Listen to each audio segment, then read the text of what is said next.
People are like, isn't it over yet? Aren't you glad it's over? What do you mean? It's not over for us. It's never over for us. Anthony Bilodeau appeals his second-degree murder conviction in the deaths of 2 Métis hunters. In this house, we are expected to be able to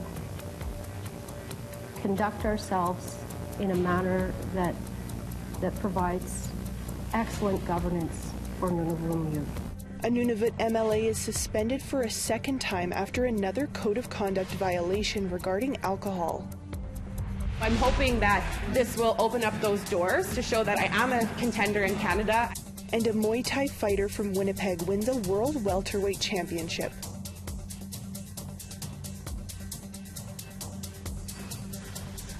Good evening, I'm Savannah Kelly. Welcome to APTN National News. The family of 2 Métis hunters were in an Edmonton court today to hear the appeal of Anthony Bilodeau, who is convicted of second-degree murder in 2022 for killing Jacob Sansom and Maurice Cardinal. Anthony Bilodeau's father, Roger Bilodeau, was also convicted in 2022 for manslaughter in connection to with the hunters' shooting deaths after a high-speed chase that happened in a rural Alberta community in 2020. The appeal court justices are now reviewing the arguments for the appeal, with lawyers for the Bilodeaus saying a phone conversation between the father and son just before the altercation was not fully allowed as evidence. Roger Bilodeau appealed his conviction last September, and a decision in that case has still not been announced. We've been waiting for what month is it? It's March. 6 months. March, Yeah. 6 months today for Rogers and appeal hearing, and we're still sitting here waiting, and now we're going to have to wait God knows how long for this appeal hearing. Hopefully not near as long, but it's a constant. It's always like it's people are like, isn't it over yet? Aren't you glad it's over? What do you mean? It's not over for us. It's never over for us. It was all smiles and handshakes as National Chief Cindy Woodhouse-Nepinak met Prime Minister Justin Trudeau for one-on-one talks. This photo op of the meeting happened Tuesday evening. According to the AFN, it was to discuss First Nations rights, priorities, and needed investments leading into the 2024 federal budget, which will be tabled next month. Woodhouse-Nepinak opened her remarks by thanking Trudeau for the $40 billion First Nations child welfare settlement. You have been kind to First Nations. I know that we have a lot of gaps to still close to 2030. We have commitments to 2030, and I'm here to try and work with you to close some of those gaps. And I know that First Nations from coast to coast to coast depend on us having a good relationship and to try and work out some of our issues every single day. Métis Nation Saskatchewan is holding a 2-day conference to address systemic barriers around housing and homelessness. The conference will allow attendees an opportunity to voice their opinions for a comprehensive overview of housing insecurity. Our reporter Rachel May has more. To be able to see the disconnect from governments with Indigenous people, Métis people, and First Nation, it hurts to see that. Before he was president of Métis Nation Saskatchewan, Glenn McCallum had first-hand experience with homelessness. I was homeless at one time, and to be able to make it is to be able to have confidence and believe that it could be different. McCallum explained growing up with parents who almost lost their lives to residential schools and being a residential day school survivor himself. Seeing a room full of people dedicated to helping those who fall through the cracks is rewarding. When you start seeing people respond positively, like the federal and provincial governments, industry, institutions, it's a great place to be. Métis Nation Saskatchewan's Director of Social Infrastructure, Jason McCurdy, said a top priority is securing funding for projects. There's a very small amount of pool in this province, whether it's from the feds or the province, to address these issues. McCurdy said that the conference is focusing on getting a variety of voices to ensure all systemic barriers are addressed when it comes to housing insecurity. The 2-day conference wraps up tomorrow in Saskatoon. Rachel May, APTN National News, Saskatoon. A Nunavut representative will no longer be attending the Legislative Assembly due to a code of conduct violation regarding alcohol. The MLA for Amatuk, Jolie Kernick, has been suspended by the Legislative Assembly this week for allegedly being intoxicated for the second time while working as a member of the Assembly. Earlier this year, he resigned his cabinet portfolio of culture and heritage, as well as being minister responsible for Cullick Energy Corporation. Kernick was previously suspended for intoxication in June 2022. Iqaluit-Sina MLA Janet Brewster led the motion for a suspension. In this House, we are expected to be able to conduct ourselves in a manner that provides excellent governance for Nunavummiut. And when someone is intoxicated, they cannot. And Mr. Kernick has admitted in the past that he has problems with addictions. Many of us have offered support, and I ask that his community wrap around him in compassion, knowing that so many people, so many Nunavummiut suffer the same issues and problems. Scientists say the Arctic Ocean could be without ice in the next few years. A new study from the University of Colorado suggests the ocean could experience its first ice-free days before 2030. Researchers say those conditions could last for the entire month of September as soon as 2035. If that happens, the ecological impact is expected to be significant. Warmer ocean temperatures have already decimated snow crab populations.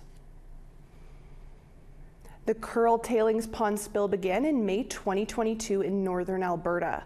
However, nearby Indigenous communities were not told about the spill for 9 months. On Tuesday evening, the Alberta Energy Regulator showed up to a meeting in Fort Chipewyan. The purpose was to answer questions about Imperial Oil's Curl mine site. Our Edmonton online reporter Danielle Parody was at that meeting and joins us now. Danielle, you said in your online article that the meeting was tense. Can you set the scene for us? What made it so tense? Yeah, so the meeting in Fort Chip, there were quite a few people who were really frustrated, both in the delay in the visit. So the spills, the notifications about the spills, and even APTN story was about a year ago, and there had been visits from Imperial Oil, but there had not yet been visits from the Alberta Energy Regulator. So people were feeling frustrated about that. And then as the meeting went on, a lot of questions that people had, they felt were not being answered. One of the questions was, what is being done to remediate the area where there were tailings pond spills? And remind us why this meeting happened in the first place. Yes, so from May 2022 to November 2023, there's actually 3 incidents that resulted in over 5.3 million liters of tailings pond leaks, and also other contaminated water spilling into the nearby watershed. There was a 9-month delay from when the Alberta Energy Regulator became aware of the tailings pond leaks to when they actually notified the communities. So that was the initial incident that really upset community. Then the overland spill, which is where the majority of that 5.3 million liters came out. So overall, there was a real lack of trust, and that's what necessitated the need for this meeting. And Fort Chipewyan's chief had a surprise for the Alberta Energy Regulator. What was that? Yes, so towards the end of the meeting, Chief Alan Adam came up and he handed a lawsuit to Lori Pusher. So the lawsuit is suing them for the tailings pond leak and the failure to notify. And what is the lawsuit asking for? It's asking for the Alberta Energy Regulator to take all reasonable and necessary steps to remediate where possible, and then also to prevent any future leaks and spills. They're asking for all or part of the royalties that Alberta received during that time, which would be somewhat in the neighborhood of $500 million in damages. And outside of the lawsuit, what's next for this issue? Well, Imperial Oil has confirmed that there's still ongoing seepage in the area. Although it's nothing like the overland spill that we saw, there's still leaks, and they have continued testing, but they're saying that their testing is showing there's not adverse effects to wildlife, fish, or drinking water. There's also an Environment Canada investigation that's been going on for several months now, and I don't know when we're going to see the results of that. So there's still some developing aspects of the story. Well, Danielle, we'll have to leave it there for now, but thanks for taking some time for us today. Thank you. We need to step aside for a short break. Coming up, we'll take a look at how Team Yukon is preparing for the Arctic Winter Games. Plus, one of our own here at APTN has won the World Welterweight Muay Thai Championship. And I've been in this sport in a decade, and I've been able to accomplish a lot in a decade that some people don't accomplish throughout their whole fight career.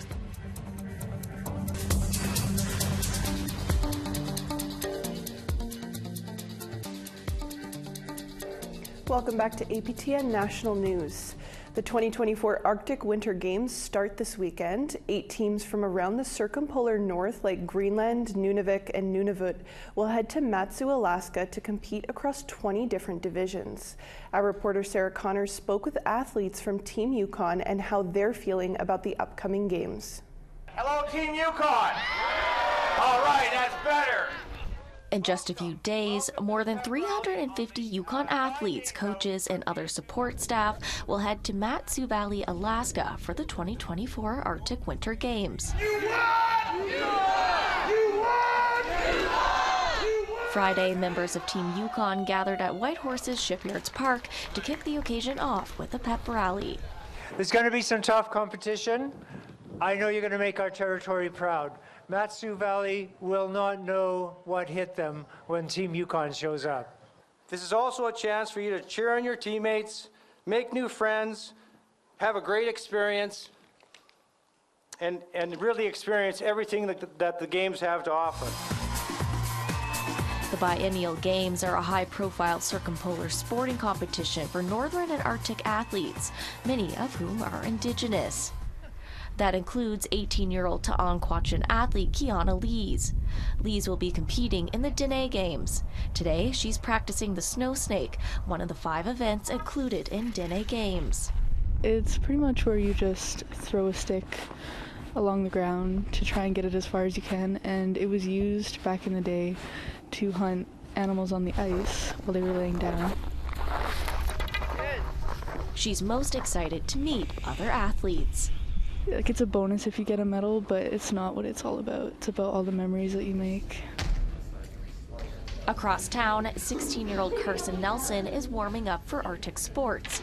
It's a repeated test of an athlete's explosive strength.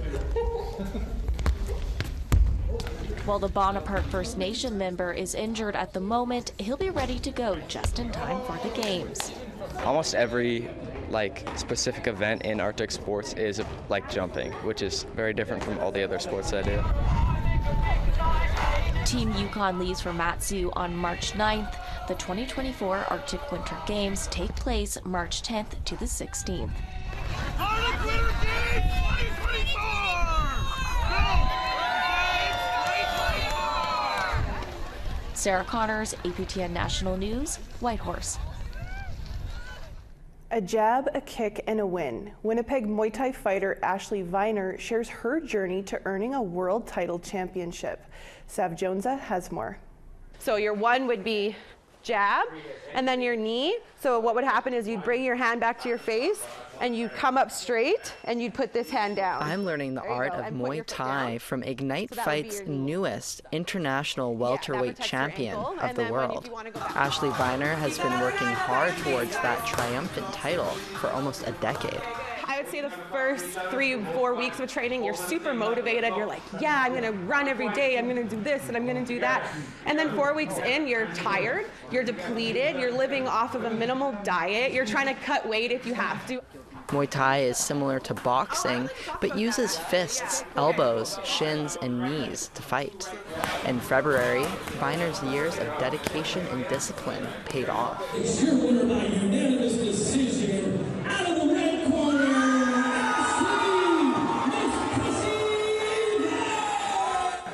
It was exciting. I was happy. I was extremely emotional. I had gone in 2023, I had fought 6 times and I had lost all 6 of my fights. I had 3 championship fights and I lost all 3. So I was mentally feeling defeated. I was contemplating stepping back in the ring. I, was contemplating, am I going to continue doing this?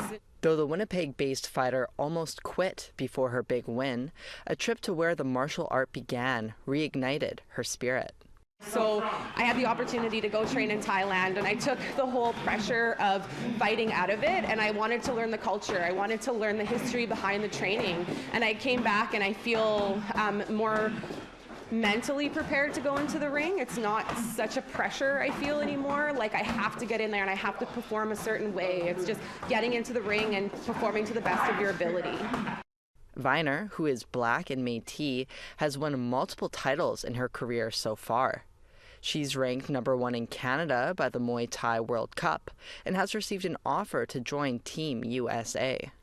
Despite the success, she says it's frustrating to not yet be recognized by her own country to represent Team Canada. I'm hoping that this will open up those doors to show that I am a contender in Canada. I have fought internationally. I'm ranked #1, so why am I not getting the fights that I should be getting? And why is USA picking me up before my own country is? A force to be reckoned with, Viner says of all her accomplishments, she's most proud of the time she's put in. But I have fought some girls who have been in this sport their whole lives, and I've been in this sport in a decade, and I've been able to accomplish a lot in a decade that some people don't accomplish throughout their whole fight career. So I think that just goes back to being disciplined and wanting a goal and working towards that goal. Viner now owns her own gym along with her husband, where they coach other fighters on how to harness their inner strength. Sav Jonesa, APTN National News, Winnipeg. The 2024 Canadian Screen Award nominations are out, and there's no shortage of Indigenous nominees and some familiar faces. We'll tell you about it after the break.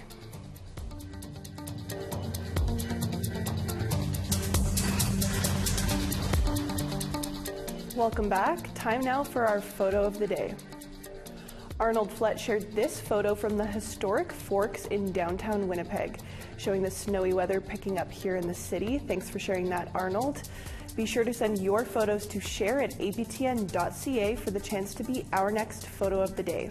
Now, let's take a look at tomorrow's weather forecast. Over on the East Coast, 2 degrees in Halifax and +3 in Fredericton. Nain, sunshine, -10, Happy Valley Goose Bay, -5. Val-d'Or, sunshine and 3 degrees there, Saint-Gilles, +10. Sarnia, 7 degrees, mostly cloudy there, North Bay, +4. Wawa, 5 degrees and sunshine there, Timmins, +2. God's Lake, snowy and -10, Puckatawagan, sunshine and -8. Gimli, 7 degrees, mix of sun and cloud there, Barons River, -7 and snowy. Regina, -11, Yorkton, snowy and -11 there as well. Stony Rapids, 8 degrees there, La Ronge, sunny and -10. -5 and sunshine for Fort McMurray, Peace River, 0 degrees. Calgary, 0 degrees and sunshine there, Edmonton, +1. Bella Coola, snowy, 7 degrees there, Kamloops, +3. Prince George, 0 degrees, Fort Nelson, sunshine and -4. Mayo, snowy and -6 there, Old Crow, -22. Norman Wells, snowy and -17, Yellowknife, -16. Paulatuck, -28, mix of sun and cloud, and Nuvik, -27. Baker Lake, -27 there, Cambridge Bay, sunshine and -33. Arctic Bay, -33, mix of sun and cloud there, and Igloolik, -34.